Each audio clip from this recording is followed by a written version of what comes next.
Hello student, আগের দুদিন ক্লাসে আমি অবরোহ আরোহ অনুমানের পার্থক্য এবং দুজনের সম্পর্ক দুটোই আমি তোমাদের বুঝিয়ে দিয়েছি। আজকে তোমাদের যুক্তির বৈধতা, অবৈধতা, সত্যতা সম্পর্কে পড়াবো। দেখো, যুক্তির বৈধতা সংক্রান্ত আলোচনা তো আমরা অনেকবারই করেছি আগের দুটো ক্লাসে। হ্যাঁ, তবুও বলছি যে যুক্তির বৈধতা অবৈধতা সম্পর্কে যদি আলোচনা করতে হয় তাহলে আগে সত্যতা কথাটা জানতে হবে। কারণ কোনো বৈধ যুক্তির বচনগুলো যদি সত্য না হয় তাহলে একটা যুক্তি বৈধ হতে পারে না। এবার সত্যতাটা কি? সত্যতা, একটা বচন সত্য হতে পারে কিন্তু একটা যুক্তিকে কিন্তু সত্য বলা যায় না। যুক্তি বৈধ হয় বা অবৈধ হয়, হ্যাঁ, কিন্তু বচনের সত্যতা আগের দরকার। আর এই সত্যতা দুভাগে বিভক্ত। একটা দেখো, একটা আকারগত সত্যতা আর একটা বস্তুগত সত্যতা। তোমাদের অবরোহ আরোহিতে আমি যখন পার্থক্য পড়িয়েছিলাম মনে করে দেখো, তখন কিন্তু আমি দুটো সত্যতার কথাই বলেছি। আকারগত সত্যতা বলেছিলাম আমি অবরোহ অনুমানের ক্ষেত্রে প্রযোজ্য, আর আরোহের জন্য কিন্তু বস্তুগত সত্যতা প্রযোজ্য। এবার কোনটা আকারগত সত্যতা আর কোনটা বস্তুগত সত্যতা ওটা তোমাদের তখন আমি ভালো করে বিশ্লেষণ করে বলিনি। এখন দেখো, আকারগত সত্যতা হচ্ছে সেটাই যে যখন আমরা কোনো কিছু চিন্তা করি তখন সেই চিন্তাটার মধ্যে যদি কোনো কন্ট্রাডিকশন না থাকে বা চিন্তাটা যদি বিরোধমুক্ত হয়, তাহলেই আমরা বলতে পারি যে চিন্তার বিষয়টি ঠিকঠাক আছে। অর্থাৎ যখন আমরা কোনো কিছু চিন্তা করি না, সেই চিন্তার বিষয়টা চিন্তা করতে গিয়ে যদি কোনো অসুবিধার সৃষ্টি না করে তাহলে আমরা বলি যে সেই চিন্তাটা আকারগত সত্য। সেটা এমন হতে পারে যে এটা বাস্তব জগতে নেই কিন্তু আমরা চিন্তা করতে পারছি, হ্যাঁ, তাহলে সেটা আকারগত সত্য হবে। এমন কিছু তো হতেই পারে যে আমরা চিন্তা করছি কিন্তু ওটার বাস্তব অস্তিত্ব নেই, তখন আমরা ওটাকে আকারগত সত্য বলে থাকি। যেমন দেখো, আমরা তো চিন্তা করতে, সোনার ধারণা আমাদের আছে, পাহাড়ের ধারণাও আমাদের আছে। তুমি যখন চিন্তা করবে, ধরো সোনা আর পাহাড় দুটোকে জুড়িয়ে নিয়ে তুমি চিন্তা করতে পারো একটা সোনার পাহাড় রয়েছে। এটা তো চিন্তা করতে পারো, বাস্তবে অস্তিত্ব নেই সোনার পাহাড়ের, কিন্তু আমরা চিন্তা তো করতে পারি একটা বড় সোনার পাহাড়। এই যে এই চিন্তাটা আমরা করছি এতে তো কোনো বিরোধিতা উৎপন্ন হচ্ছে না, তাই না? তো যদি আমরা এটা চিন্তা করতে চাই, করতেই পারি, এতে কোনো অসুবিধার সৃষ্টি হচ্ছে না। ঠিক সেরকম আমরা মৎস্যকন্যার কথা চিন্তা করতে পারি। আমাদের মেয়ের ধারণাও আছে, আবার মাছের ধারণাও আছে। হ্যাঁ, তোমরা ফেয়ারি টেলসও পড়েছো মৎস্যকন্যার কথা, তাই না? কিন্তু এর কি কোনো অস্তিত্ব আছে? অস্তিত্ব নেই, কিন্তু আমরা মৎস্যকন্যার আকারটা আমরা জানি কিরকম হয় গল্পে। সেরকম মৎস্যকন্যার ধারণা আমরা করতে পারি। তারপর পুষ্পবৃষ্টি আমরা বলে থাকি। দেখো, তিনটে উদাহরণই আমি নিয়েছি, সোনার পাহাড়, মৎস্যকন্যা, পুষ্পবৃষ্টি। আমরা বলি না পুষ্পবৃষ্টি হচ্ছে, তার মানে ফুলের বৃষ্টি হচ্ছে। সেটা কি হয়? কখনো হয় না, কিন্তু আমরা কল্পনা করে নিতে পারি যে ফুলের মতো বৃষ্টি হচ্ছে। ঠিক এইগুলো চিন্তা করতে গেলে যদি কোনো সমস্যার সৃষ্টি না হয় তাহলে আমরা বলতে পারি সেটা আকারগত সত্যতা আছে। ঠিক আছে, কিন্তু যদি আমাদের কখনো কিছু চিন্তা করতে গেলে তার মধ্যে কোনো বিরোধিতার সৃষ্টি হয়, অর্থাৎ আমরা চিন্তার বিষয়টা আমি অনুমান করতে পারছি না, চিন্তাই করতে পারছি না, সেরকম অসুবিধা যদি হতে পারে তাহলে সেটাকে আকারগত সত্য বলা যায় না। যেমন দেখো, এখানে উদাহরণ লিখেছি, দেখো সোনার পাথর বাটি। এটা কি কখনো চিন্তা করতে পারবে তোমরা? সোনার ধারণাও আছে আমাদের, পাথরের ধারণাও আছে, বাটির ধারণাও রয়েছে, কিন্তু সোনার পাথর বাটি এটা কখনো চিন্তা করতে পারবে? সোনাও ধারণা আমরা আছে আমাদের, পাথরের ধারণা আছে, বাটি ধারণা, নয় সোনার বাটি হবে নয় পাথরের বাটি হবে, এরকম একটা কিছু হবে, কিন্তু সোনার পাথর বাটি কখনো সম্ভব নয়। এটা চিন্তা করতে গেলেই তার মধ্যে একটা কনফিউশন, না? এরকম কোনো বস্তু থাকতে পারে না। তারপর গোলাকার ত্রিভুজ, এটা কখনো সম্ভব না। ত্রিভুজ মানেই জানি আমরা কি 3 কোণ বিশিষ্ট একটা সমতল ক্ষেত্র, আর গোলাকার মানে সেটা বৃত্তের আকার হবে, সেই গোলাকার ত্রিভুজ বলেও কিছু হয় না। এগুলো আমরা চিন্তাই করতে পারছি না, তাই না? এগুলো হচ্ছে অচিন্তনীয়, সুতরাং এগুলোর কোনো আকারগত সত্যতা নেই। তার মানে কখনো কোনো চিন্তা করতে গেলে যদি আমাদের সেই চিন্তাটা করতে কোনো অসুবিধার সৃষ্টি না হয়, অর্থাৎ আমাদের মধ্যে কোনো কনফিউশনের সৃষ্টি না হয়, হ্যাঁ, তাহলে আমরা বলতে পারি সেই চিন্তাটা আকারগত সত্যতা আছে, তা সে বাস্তবে থাকুক বা না থাকুক। এই হচ্ছে আকারগত সত্যতা। ঠিক আছে, এবার দেখো বস্তুগত সত্যতা। বস্তুগত সত্যতার ক্ষেত্রে এই যে চিন্তার সাথে যে আমাদের স্ববিরোধ মুক্ত তো হতেই হবে, সেটা আকারগত সত্যতাও হবে, বস্তুগততেও তাই হবে।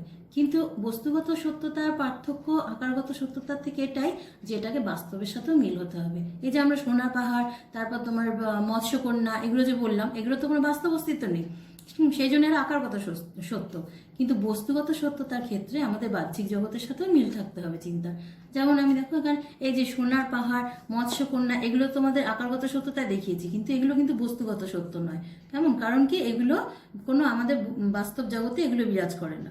বস্তুগত সত্য কোনগুলো? যদি বলি যে ঘাস হয় সবুজ, আমরা সবাই জানি ঘাস সবুজ, তাজমহল হয় সুন্দর, এগুলো সব বাস্তব অস্তিত্ব রয়েছে, সেই জন্য এরা হচ্ছে বস্তুগত সত্য। এগুলো আমরা চিন্তাও করতে পারি এবং এগুলো বাহ্যিক জগতে রয়েছে। তাহলে বুঝতে পারছো বস্তুগত সত্যতা আকারগত সত্যতার মধ্যে পার্থক্য কি? এই পার্থক্যটা ওই একটাই যে বাস্তব জগতে না থাকলেও আমরা চিন্তা করতে পারি, এটা আকারগত সত্যতা, আর বাস্তব জগতে থাকতেও হবে এবং চিন্তাও করতে পারবো, সেটা হচ্ছে বস্তুগত সত্যতা।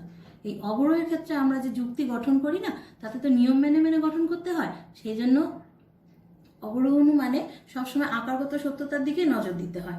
আর আরোহ অনুমানে যেহেতু আমরা দৃষ্টান্ত সংগ্রহ করে করে একটা সামান্য বচনে আসি, সেই জন্য কিন্তু এর বাস্তব সত্যতা দরকার। কারণ কি আমরা তো একটা দুটো দৃষ্টান্ত দেখে দেখে তবে একটা সামান্য সিদ্ধান্তে উপনীত হই, সেখানে যদি তুমি বাস্তব জগতের সাথে মিল খুঁজে না পাও দৃষ্টান্তগুলোর, তাহলে তাহলে তুমি কোনো সিদ্ধান্তেই আসতে পারবে না। যেমন এই যে যখন আমরা অবরোহ যুক্তি থেকে কোনো সিদ্ধান্তে আসি, তখন কি সামান্য বচন থেকে বিশেষ বচনে আসি তো। যে যদি আমি সোনার পাহাড়েরটাই বলি, যে আমি সকল পাহাড় হয় সোনার, এই পাহাড়, এটি একটি পাহাড়, সুতরাং এই পাহাড়টি সোনার। এটা কোনো রকম সমস্যার সৃষ্টি হচ্ছে কি? সকল পাহাড় হয় সোনার আগে আমি বলে দিয়েছি, তা সত্যি হোক বা না হোক, যাই হোক, হ্যাঁ, এবার এইটি একটি পাহাড়, সুতরাং এই পাহাড়টি সোনার, এটা চিন্তার কোনো অসুবিধা নেই, ভাবতেই পারি আমরা, এবং যুক্তিটাও কিন্তু ঠিকঠাক আছে। কিন্তু যখন আমরা আরোহ অনুমানে যখন আমরা সিদ্ধান্ত আমাদের নিশ্চিত করতে হয়, তখন কি হয়? আমরা বিভিন্ন রকম দৃষ্টান্ত একটা দুটো তিনটে চারটে করে সংগ্রহ করে নিই। হ্যাঁ, এবার সেখানে যদি তুমি এই যে দৃষ্টান্তগুলো সংগ্রহ করো, যে একটা পাহাড় আমি দেখেছি সোনার, দুটো পাহাড় দেখেছি সোনার, তিনটে দেখেছি সোনার, সুতরাং সব পাহাড়ই সোনার, এটা তো হয় না। তুমি দেখেছো একটা পাহাড় সোনার আছে? দেখোনি। সুতরাং যেগুলো আমরা বাস্তব জগৎ থেকে কালেক্ট করে নিই দৃষ্টান্তগুলো, তার থেকে একটা সিদ্ধান্ত আমরা বের করি, তখন কিন্তু সেগুলো বাস্তবের সাথে মিল রেখেই করতে হবে। এটা হচ্ছে এই কারণে আরোহ অনুমান সবসময় বস্তুগত সত্য হতেই হবে। বাস্তবের সাথে মিল না থাকলে আমরা আরোহ অনুমানের কোনো সিদ্ধান্ত আমরা কিন্তু আনতে পারবো না। ঠিক আছে? আর দেখো, কোনো যুক্তি যদি বস্তুগত দিক থেকে সত্য হয়, তাহলে কিন্তু আকারগত দিক থেকেও সত্য হবে। তোমরা দেখলে একটু আগে পার্থক্য আমি কি বললাম, যে আকারগত সত্য যে হবে তা সে চিন্তনীয় বিষয়টি চিন্তা করতে পারবো আমরা। আর বাস্তব সত্য যেগুলো, সেগুলো কি হবে? চিন্তা তো করতেই পারবো এবং বাস্তব জগতের সাথে মিলও থাকতে হবে। ঠিক সেরকম দেখো, সেই কারণে আমার এখানটায় লিখেছি আমি, দেখো, কোনো যুক্তি যদি বস্তুগত দিক থেকে সত্য হয়, তাহলে তা আকারগত দিক থেকেও সত্য হবে। কারণ কি, এখানে তো বস্তুগত সত্য মানে কি, যে এটা বাহ্য জগতের সাথেও মিল প্লাস চিন্তাও করতে পারছি, তার মানে যেটা বস্তুগত সত্য হবে সেটা কিন্তু আকারগত সত্য হবে। আকারগত সত্যতায় কিন্তু শুধুমাত্র আমরা চিন্তা করতে পারছিলাম, ওটা বাস্তব জগতের সাথে মিল লাগছিল না, তার মানে কি এটা অনেকটা জোরালো, এটাকে চিন্তাও করতে পারছি, বাস্তব জগতে অস্তিত্বও রয়েছে, আর এখানে শুধু চিন্তা করতে পারছি, তার মানে যেটা বস্তুগত দিকে সত্যি আছে, তার মানে এটা আকারগত দিক থেকে সত্যি থাকবে। কিন্তু ধরো আকারগত দিক থেকে সত্য আছে, তাহলে কি আমরা বলতে পারি বস্তুগত দিক থেকে সত্য আছে? বলতে পারি না। কারণ কি, আকারগত দিকে শুধুমাত্র চিন্তা করতে পারি, বাস্তবের দিকে তার মিল নাও থাকতে পারে। সেই জন্য বস্তুগত দিক থেকে সত্য ইকুয়াল টু আকারগত দিক থেকে সত্য হবে, কিন্তু আকারগত দিক থেকে সত্য হলেই যে সেটা বস্তুগত সত্য হবে এমন নয়।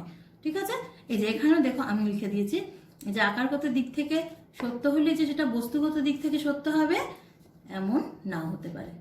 ঠিক আছে? এই দুটো ভালো করে দেখে নাও, যে বস্তুগত দিক থেকে যদি সত্য হয়, আকারগত দিক থেকেও সত্য হবে। কিন্তু আকারগত দিক থেকে সত্য হলে বস্তুগত দিক থেকে সত্য নাও হতে পারে, হতেও পারে কিন্তু নাও হতে পারে। ঠিক আছে?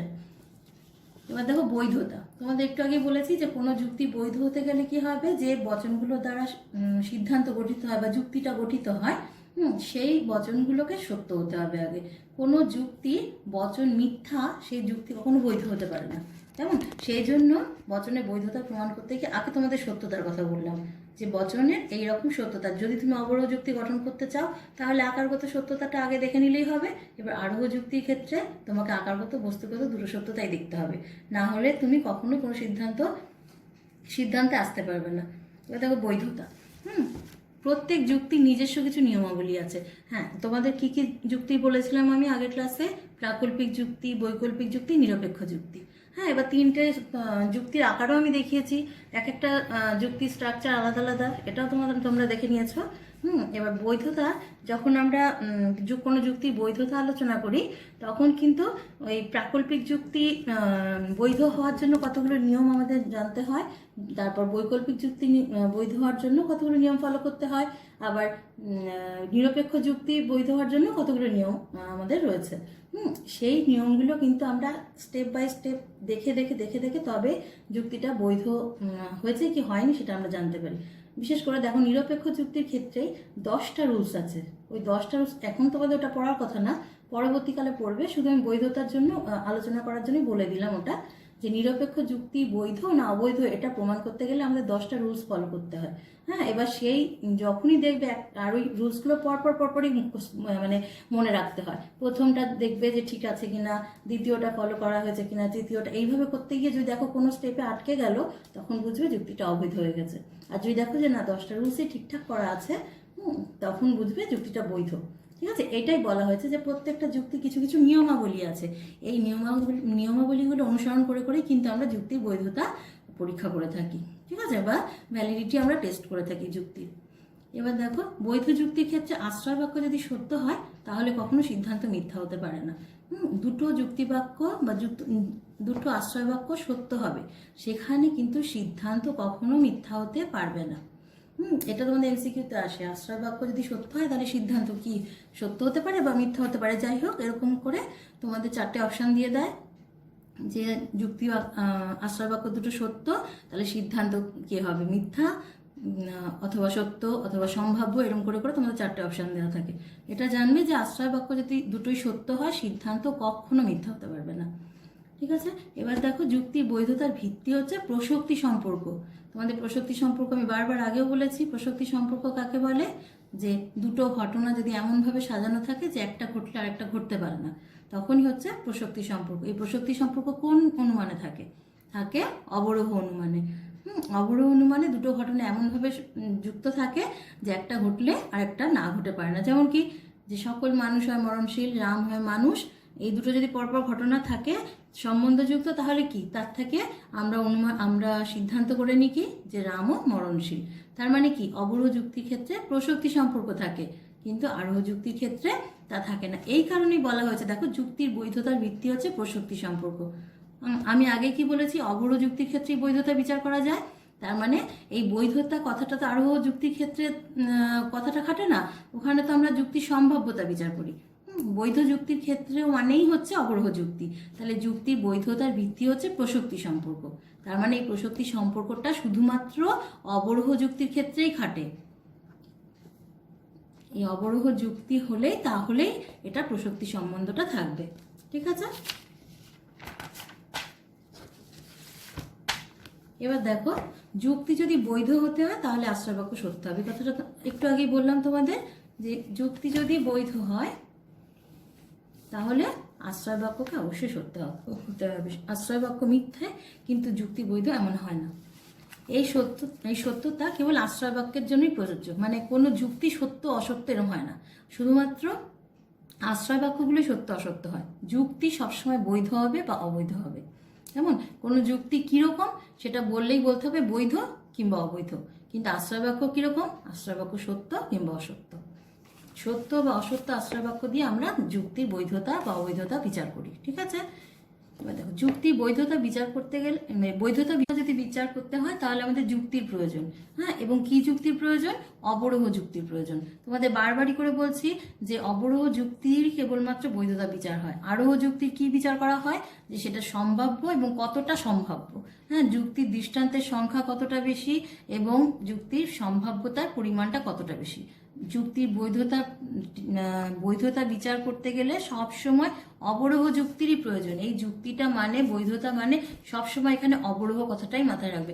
অবরোহ যুক্তিরই কেবলমাত্র বৈধতা বিচার সম্ভব, কখনো আরোহ যুক্তির বৈধতা বিচার হয় না। ঠিক আছে, সত্যতার বৈধতা সম্পর্ক ভালোভাবে মনে রাখতে হলে দেখো এই নিচের ছকটা লক্ষ্য করো।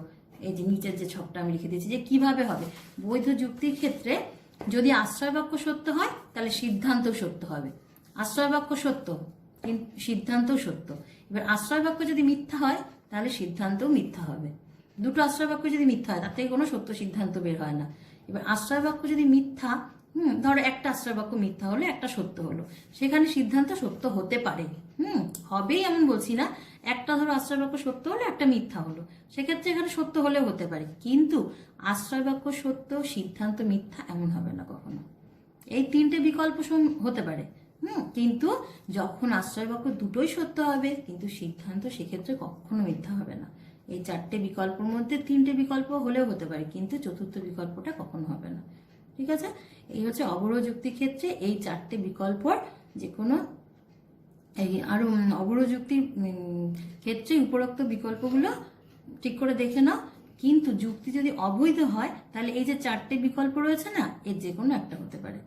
বৈধ যুক্তির ক্ষেত্রে আমরা এই যে চতুর্থ বিকল্পটা, এটা কখনো হবে, এটা আমরা গ্যারান্টি দিয়েই বলতে পারি যে এটা এটা কখনো হতে পারে না, যে আশ্রয় বাক্য সত্য হয়েছে দুটোই কিন্তু সিদ্ধান্ত মিথ্যা। ওপরে তিনটা হতে পারে, ঠিক আছে, কিন্তু এটা আমরা মানে একদম কনফার্ম হয়ে বলতে পারি যে এটা কখনো হবে না। কিন্তু অবৈধ যুক্তি যদি হয়ে যায় তখন এই চারটে যে কোনো একটা হতেই পারে। ঠিক আছে, এই হচ্ছে বৈধতা। আচ্ছা, এটা তাহলে তোমাদের যুক্তির স্বরূপ সম্পর্কে যে আমি পড়ালাম এই তিন দিন ধরে, হ্যাঁ, এটা হয়ে গেল পড়া। এবার এই চ্যাপ্টার থেকে তোমাদের শুধুমাত্র এমসিকিউই আসে, এসএকিউ আসে কিছু, একদমই যে আসে না তা নয়। হ্যাঁ, এই কারণে এখান থেকে তোমাদের কোনো বড় প্রশ্ন তো আসেই না, আর কোনো লজিকও আসে না, সবসময় এমসিকিউই আসে। সেই জন্য আমি পুরো চ্যাপ্টারটা যে 3 দিন ধরে পড়ালাম এখান থেকে কিছু কিছু গুরুত্বপূর্ণ যে তথ্য সেগুলো আমি আলাদা করে লিখেছি, এইগুলো একবার দেখে নাও। যে যুক্তিকে কটা ভাগে ভাগ করা যায়? 2 ভাগে ভাগ করা যায়। কি কি? আরোহ ও অবরোহ। তাহলে যুক্তিকে 2 ভাগে ভাগ করা যায়, একটা আরোহ, অবরোহ। তারপর যুক্তির অবয়ব কটা? যুক্তির অবয়ব কটা বলো? 3টে। একটা হচ্ছে প্রধান আশ্রয় বাক্য, একটা অপ্রধান আশ্রয় বাক্য, আর একটা সিদ্ধান্ত। এই 3টে অবয়ব নিয়ে একটা যুক্তি গঠিত হয়। অবরোহ যুক্তির সিদ্ধান্ত সুনিশ্চিত অবরোহ যুক্তির ক্ষেত্রে, আরোহ যুক্তির সিদ্ধান্ত সম্ভাব্য। অবরোহ যুক্তির সিদ্ধান্ত আশ্রয় বাক্য থেকে কম ব্যাপক হবে। আমরা সামান্য থেকে বিশেষে আসি, এই কারণে অবরোহ যুক্তির সিদ্ধান্ত আশ্রয় বাক্য থেকে কম ব্যাপক, আর আরোহ যুক্তির সিদ্ধান্ত আশ্রয় বাক্য থেকে বেশি ব্যাপক। সেই কারণে আরোহ যুক্তির ক্ষেত্রে যখন আমরা আশ্রয় বাক্য থেকে সিদ্ধান্তে আসি সেই কারণে একটা ঝুঁকি থেকে যায়, একে বলে আরোহমূলক ঝুঁকি বা আরোহমূলক লাভ বলেছিলাম আমি। তারপর যুক্তি কতগুলো? বচনের সমষ্টি। এই কারণে তোমাদের বচনটা পড়াতে হয়েছিল, বলেছিলাম আমি যে কতগুলো বচন একসাথে মিলে একটা যুক্তি তৈরি হয়। হ্যাঁ, তাহলে যুক্তি কি বললে বলতে হবে যে যুক্তি হলো কতগুলো বচনের সমষ্টি। আর যুক্তির আকার কি? এটা আগের দিনই আমি পড়িয়েছি। যুক্তির আকার হলো যুক্তির কাঠামো। এই কাঠামোর মধ্যে যখন আমরা কতগুলো বচনকে দিয়ে দিই তখন সেটা যুক্তি তৈরি হয়। তার মানে আগে যুক্তির আকারটাকে আমাদের জানতে হবে, তবে যুক্তি আমরা তৈরি করতে পারবো। ঠিক আছে, তারপর দেখো নিরপেক্ষ যুক্তির প্রধান আশ্রয় বাক্যটা সবসময় নিরপেক্ষ হবে। এটা তোমাদের আগের ক্লাসেই বলেছি। হ্যাঁ, নিরপেক্ষ যুক্তির প্রধান আশ্রয় বাক্যটা নিরপেক্ষ বচন। আর প্রাকল্পিক যুক্তির প্রধান আশ্রয় বাক্যটা কি হবে? প্রাকল্পিক যুক্তির প্রধান আশ্রয় বাক্যটা হবে প্রাকল্পিক বচন। আর বৈকল্পিক যুক্তির প্রধান আশ্রয় বাক্যটা কি হবে? বৈকল্পিক বচন। এগুলো কিন্তু সবই তোমাদের পড়িয়ে দিয়েছি, আমি আলাদা আলাদা করে এগুলো লিখে দিলাম যার জন্য তোমার মুখস্থ করতে যাতে তোমাদের সুবিধা হয়। বৈধ যুক্তি হেতু বাক্য যদি সত্য হয় তাহলে সিদ্ধান্ত মিথ্যা হতে পারে না। মানে হেতু বাক্য সত্য হবে, তাহলে সিদ্ধান্ত কখনো মিথ্যা হবে না। বৈধ যুক্তিতে আশ্রয় বাক্য সিদ্ধান্তের মধ্যে প্রসক্তি সম্পর্ক থাকে, অর্থাৎ অবরোহ যুক্তির ক্ষেত্রে আর কি, যদি বৈধ হয় তাহলে আশ্রয় বাক্য সিদ্ধান্তের মধ্যে প্রসক্তি সম্পর্ক থাকবে। চিন্তায় যদি স্ববিরোধিতা না থাকে তবে বচনের আকারগত সত্যতা থাকে। এই আজকে তোমাদের পড়ালাম আকারগত আর বস্তুগত সত্যতা। এই যে চিন্তায় যদি স্ববিরোধিতা না থাকে তাহলে সেটা আকারগত সত্য, আর চিন্তায় স্ববিরোধিতা তো থাকবেই না, বরং বাস্তবের সাথে মিল থাকতে হবে, তখন হবে সেটা বস্তুগত সত্য। চিন্তায় স্ববিরোধিতা তো থাকবেই না এবং তাকে বাস্তবের সাথেও মিল থাকতে হবে, তবে সেটা বস্তুগত সত্য হবে। আর অবরোহ যুক্তির ক্ষেত্রে আকারগত সত্যতাকে প্রাধান্য দেওয়া হয়। অবরোহ যুক্তিতে আকারগত সত্যতাকে প্রাধান্য দেওয়া হয়, আর আরোহ যুক্তির ক্ষেত্রে বস্তুগত সত্যতাকে প্রাধান্য দেওয়া হয়। এরপরের পয়েন্ট দেখো, বচনের ক্ষেত্রে সত্যতা নির্ণয় করা হয় কিন্তু যুক্তির ক্ষেত্রে বৈধতা নির্ণয় করা হয়। এই যে বচনের ক্ষেত্রে হবে কি সত্যতা নির্ণয়, বচনের ক্ষেত্রে সত্যতা নির্ণয় হবে কিন্তু যুক্তির ক্ষেত্রে হবে বৈধতা নির্ণয়। ঠিক আছে, এবার প্রাকল্পিক বচনে যদির পরবর্তী অংশকে বলে পূর্বগ আর তবের পরবর্তী অংশকে বলে অনুগ। এটা ভালো করে দেখে নাও। তোমাদের নিরপেক্ষ বচনের উদ্দেশ্য আর বিধেয় বলেছিলাম, মাঝখানে সংযোজক ছিল আর একদম বাপাশে পরিমাণক ছিল। কিন্তু প্রাকল্পিক বচনে যদি বলে তারপর যে অংশটা থাকে সেটাকে বলে পূর্বগ, আর তবের বলে ধরো ওই যে যদি বৃষ্টি হয় তাহলে ভালো ফসল হবে, এই উদাহরণটা তোমাদের আগের দিন দিয়েছিলাম। ওই যদি বৃষ্টি হয় ওই অংশটাকে বলা হয় পূর্বগ, আর তবে ভালো ফসল হবে ওই অংশটাকে বলা হয় অনুগ। ঠিক আছে, আর বৈকল্পিক বচনে হয় এবং অথবা এই পরবর্তী অংশগুলোকে বিকল্প বলে। আগের দিন তোমাদের বৈকল্পিক যুক্তি যখন দেখালাম তখন বলেছিলাম না একটা বিকল্পকে আগে অস্বীকার করে নিতে হবে তারপর এটাকে স্বীকার করতে হবে। সেরকম ওই দুটো হয়ের পরে যে অংশটা থাকে, যে হয় রাম যাবে তারপর অথবার পরে নয় শ্যাম যাবে, অথবা শ্যাম যাবে, ওই যে রাম যাবে অথবা ওই শ্যাম যাবে পর শ্যাম যাবে, এই দুটো হচ্ছে বিকল্প। ঠিক আছে, তাহলে বৈকল্পিক বচনের একটা হয়ের পরে যে অংশটা সেটাকে বিকল্প বলে একটা, আবার অথবার পরে অংশটাকে বলে আর একটা বিকল্প। দুটো বিকল্প নিয়ে একটা বৈকল্পিক বচন তৈরি হয়। আর প্রাকল্পিক বচনে যদি পরবর্তী অংশটাকে বলে পূর্বগ, পূর্বগ মানে কি আগে, যেটা আগে ঘটে সেটা পূর্বগ, আর তবের পরবর্তী অংশটাকে বলে অনুগ। অনু মানে পশ্চাৎ, অনুগ মানে হচ্ছে যেটা পরে ঘটে। যেমন যদি বৃষ্টি হয় তবে ফসল হবে, তার মানে কি আগের ঘটনা কি বৃষ্টি হতে হবে, আর অনুগ মানে পরের ঘটনা, তবেই কিন্তু ভালো ফসল হবে। বুঝতে পেরেছ? তার মানে যদি বৃষ্টি হয়, বৃষ্টি হয়টাকে বলে পূর্বগ, আর ভালো ফসল হবে ওটাকে বলা হবে অনুগ। কেমন? এই তুমি যা পড়ালাম পুরো চ্যাপ্টার থেকে তার জিস্ট হচ্ছে এই 1 থেকে 20টা এই পয়েন্ট আমি করে দিয়েছি। কেমন? পুরো চ্যাপ্টারটা পড়বে, পড়ে আমি তো তোমাদের বই নেই বলে আমি সব লিখে লিখে দিয়েছি, কোনো অসুবিধা হবে না। বরং বই থেকে বই অনেক বেশি বেশি করে লেখা থাকে, আমি তোমাদের পড়ানোর সুবিধার জন্য বা পড়ার সুবিধার জন্য আমি সব লিখে রেখে দিয়েছি। হ্যাঁ, এগুলো তো পড়বেই সব। প্রথম চ্যাপ্টারটা তোমাদের পুরো হয়ে গেল, আর পড়ার পরে এই 20টা পয়েন্ট ভালো করে পড়ে নেবে, তাহলে দেখবে তোমাদের কোনোই অসুবিধা থাকবে না। কেমন? তাহলে এই প্রথম চ্যাপ্টারটা তোমাদের পুরো শেষ হয়ে গেল, নেক্সট দিন পরেরটা পড়াবো। ঠিক আছে, ভালো করে চ্যাপ্টারটা পড়ে রেখো, না হলে কিন্তু পরবর্তীকালে বচন তোমাদের আরো যা রয়েছে লজিক কিছু একদমই বুঝতে পারবে না। ঠিক আছে।